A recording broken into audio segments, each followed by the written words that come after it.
అలా సార్వత్రిక ఎన్నికలు మే 13 ఒక్కరోజు వ్యవధి ఉంది. రేపు ఆదివారం సోమవారం పేరింది. ఈసారి ఎలా ఉండబోతుంది? గత 5 సంవత్సరాలు చూసారు, 7 సంవత్సరాలు చూసారు, ఒక వ్యత్యాసం ఎలా ఉంది?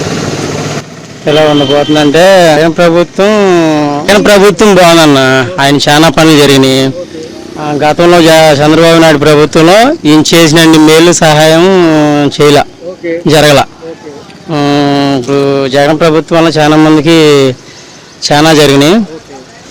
ఇప్పుడు ఇవన్నీ చాలా అన్న సమస్య చాలా ఉన్నాయి. జగన్ ప్రభుత్వంలో చాలా ఉన్నాయి. చంద్రబాబు నాయుడు గతం చేసిన పరిపాలన అయితే చాలా తక్కువ.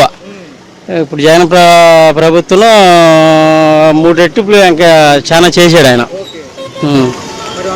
చూసుకుంటే రేపు ఒక్కరోజు వ్యవధి ఉంది. ఒక పక్క మేనిఫెస్టోలు కూడా చూసాము. ఇప్పుడున్న వాటి కంటే కూడా పథకాలు పెంచిస్తామంటున్నారు. ఈసారి ఏపీ ప్రజలు ఎటువైపు ఉన్నారు? జగన్ వైపే ఉన్నారన్న. జగన్ ప్రభుత్వం వైపే ఉన్నారు. దాంట్లో పక్క మెజార్టీ తగ్గుదన్న. చంద్రబాబు పవన్ కళ్యాణ్ కానీ చంద్రబాబు నాయుడు దగ్గర ప్రభుత్వం కానీ మెజార్టీ మాత్రం జగన్గా వచ్చింది. జగన్ ప్రభుత్వంగా వచ్చింది. దాంట్లో ఎటువంటి డౌట్ లేదు. ఎందుకంటే ఇప్పుడు ఆయన చేసిన మేలు కానీ అన్ని మర్చిపోతాం అనేది జరగదు. మరి ఫైనల్ గా చూసుకుంటే అన్న రేపు ఒక్కరోజే ఉంది, పోలింగ్ జరగబోతుంది.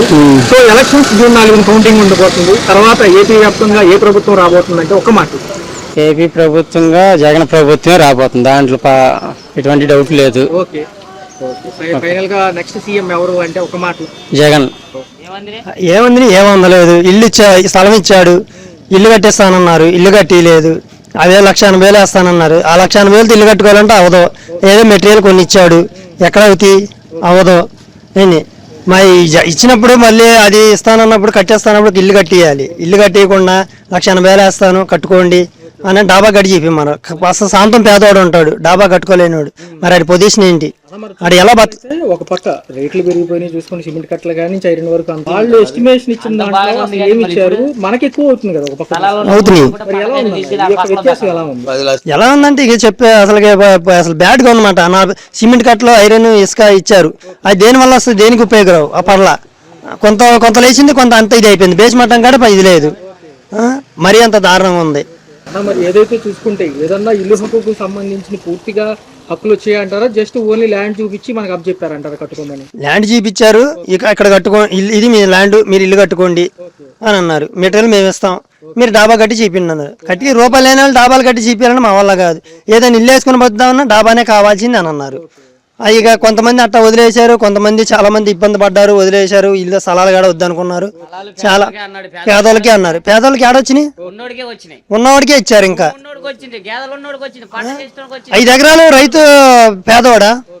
5 ఎకరాలు రైతు పేదోడు కాదుగా. ఎలా అవుతాడు? 2 ఎకరాలు ఉన్న పేదోడా? పేదోళ్ళు మేము ఈ చెట్లెక్కి పుట్లెక్కి చించుగురులు కోసుకొని బతికేవాళ్ళం మేము పేదవాళ్ళం.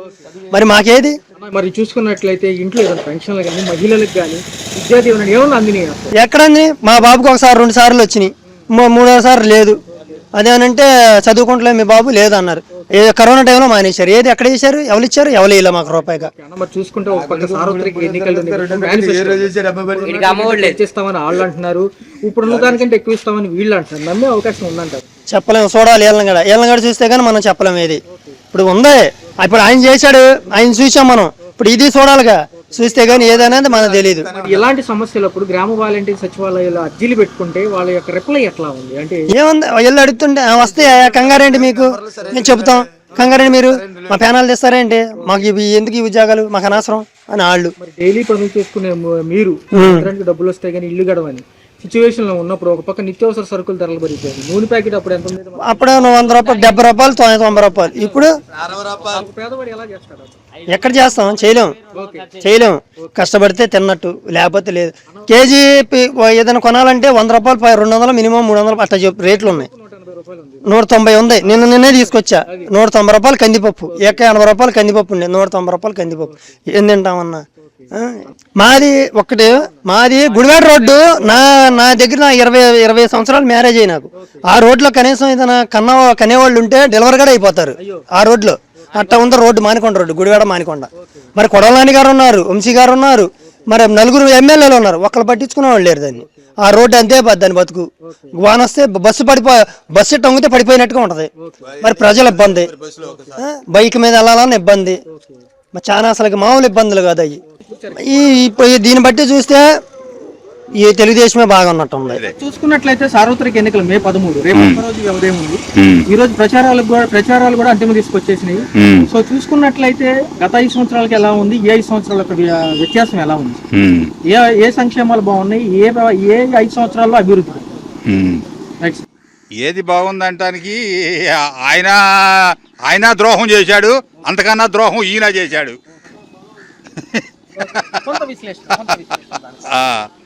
ఆయనేం తక్కువ ద్రోహం చేయలే, ఈయన ఎక్కువే చేశాడు. ఇద్దరు ఒకటే రేపొద్దున. ఇవాళ ఇద్దరితో ఏమో అయిపోదు.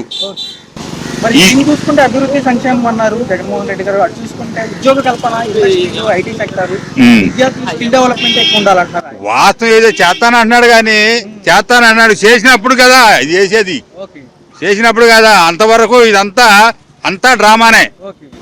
అది చూసుకున్నట్లయితే ఒక పక్క ఏదైతే పోలవరం అలాగే ఉండిపోయింది, కేంద్రీకరణ అన్నారు, రాజధాని 3 అన్నారు. అట్లా కాదు, చెయ్యాల్సినవి చేయలేదు. మేం చేయాల్సినవి చేయాలి. మేం చేయాల్సినవి చేయకుండా జనానికి ఇసుక కనుక జిమ్మినట్టు, రొయ్యలకి మేత వేసినట్టు ఈ జనానికి మేత వేసాడు.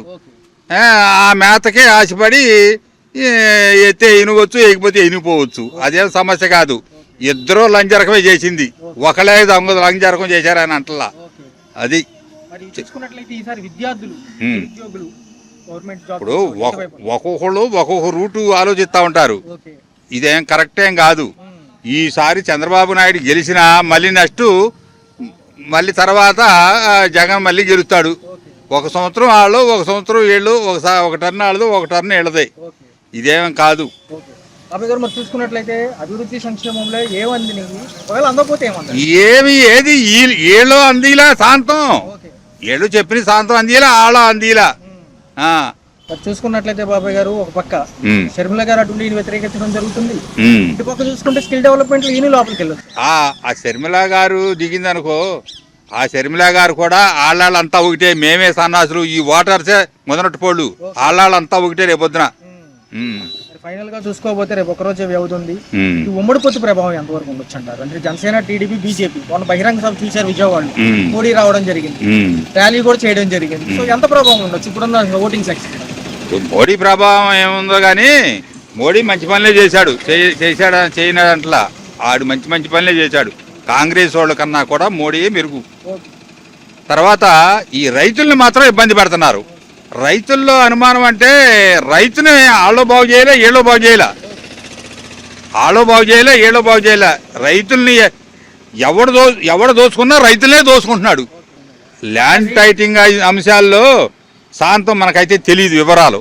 శాంతం తెలియకుండా మనం ఏ మాట మాట్లాడకూడదు. కాదులే, ఈసారికి మటుకి చంద్రబాబు నాయుడు గారు గెలుస్తాడు, గ్యారంటీ, సమస్య లేదు. ఈయన నిజాయితీగా చేశాడంటే నెక్స్ట్ ఆయన నిలవడు.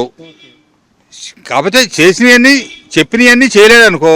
ఇప్పుడు పోలవరం కాలం ఉంది, దాన్ని పట్టించుకుని చేస్తే అందరికీ ఉపయోగం ఉంది. అది ఇప్పుడు ఎవరికో ఒకరికి చేసి ఉపయోగం లేదు. ఈ ప్రాంత ప్రజలు ఉన్నారు. ఈ ప్రాంత ప్రజలు అంత మొదటి ప్రపంచంలో ఉండరు. ఏది ఆ నాయకులు వచ్చినప్పుడు డబ్బులు తీసుకుంటారు కానీ తాగడానికి మంచినీళ్ళు అడగరు. ఈ 10 ఏళ్లలో భూమిలో నీళ్లు లేవు. ఏదైనా గేదెలు మేపుకుందామంటే ఒక గేదెను మేపుకుందానికి ఆస్కారం లేదు. ఆ బెదవాళ్ళ వదిలి నీళ్లు, మురుగు నీళ్ళు వచ్చి పడితే ఆ గేదెలు తాగుతున్నాయి, మడుచులు తాగుతున్నాం. మేము కూడా వాళ్ళు వదిలిపెట్టిన రొచ్చు నీళ్లు తాగుతున్నాం ఈ 10 ఊళ్ళు. ఈసారి చంద్రబాబు నాయుడు గెలుస్తాడు అని ఊపు మనకు